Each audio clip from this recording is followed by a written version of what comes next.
Hello there, folks. It's day 42. And as is often the way after a very good day, you sometimes get a bit of a bad day. And that is what today was, really. I mean, there were some highs, but one very bad low. So I'll get on with it. Hey. So, first high is the drive to work today was as good as it's ever been. I'm a bit of a sunrise and sunset guy, and the sun rises in Tasmania as good as anywhere I've ever seen. And it was wonderful, and Sylvia was in good form, and we had a good chat. So that was good. Then I got there, and Danny said a very good joke. He was describing to me a woman who was attractive, and the phrase he used is, "You wouldn't kick her out of bed for farting," which is genuinely witty, which is great. Then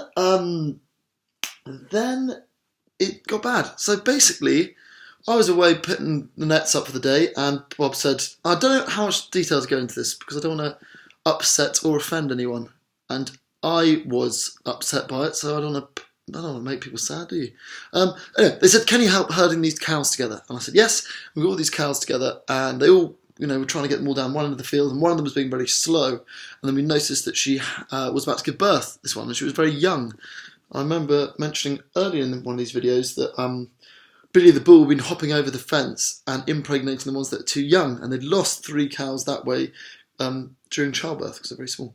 And she was struggling, and the amazing thing about cows, they all left, and they all obviously realised that they were missing one, and they all U-turned and came back for her, which is really touching. And she was there, and she was obviously in pain. So they said, right, we have to try and get the baby out. So we had to attach ropes to this baby and pull it out, and we could tell that it was already dead because its tongue was out. I don't want to go into too much detail. Basically, it was horrific. We had to pull this thing, and I've lived a living sheltered life. The only other time I've ever pulled a rope is in tug of war at kids' parties, and this time there were 6 of us pulling a dead calf out of a cow. And we did that, and that was pretty scarring, but then the next bit was much worse because then the mum that gave birth basically didn't make it.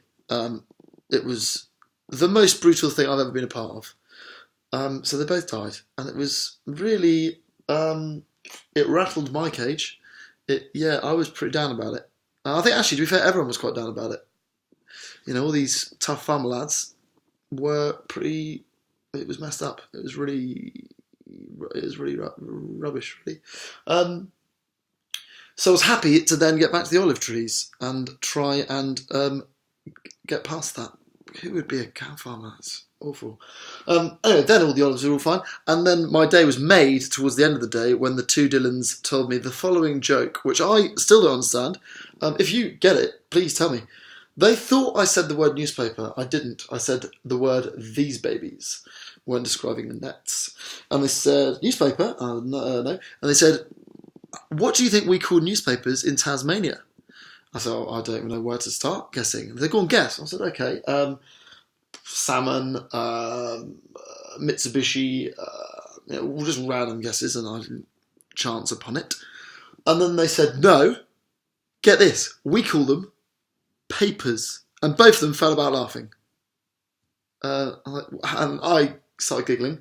I was like, hang on, so wait, the joke is, what do you call newspapers in Tasmania? Answer, papers. I said, yeah.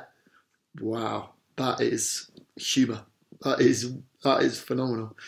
Also, Big Dylan cracked the same joke to me. This is the 3rd time he's cracked it to me in 2 days of work, which is when I go to charge. The charger at the end of the day is plus and minus, got to put crocodile clips on.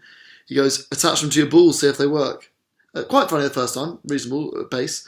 Second time was 5 minutes after the first one. This is last Thursday, him and the other Dylan, in hysterics.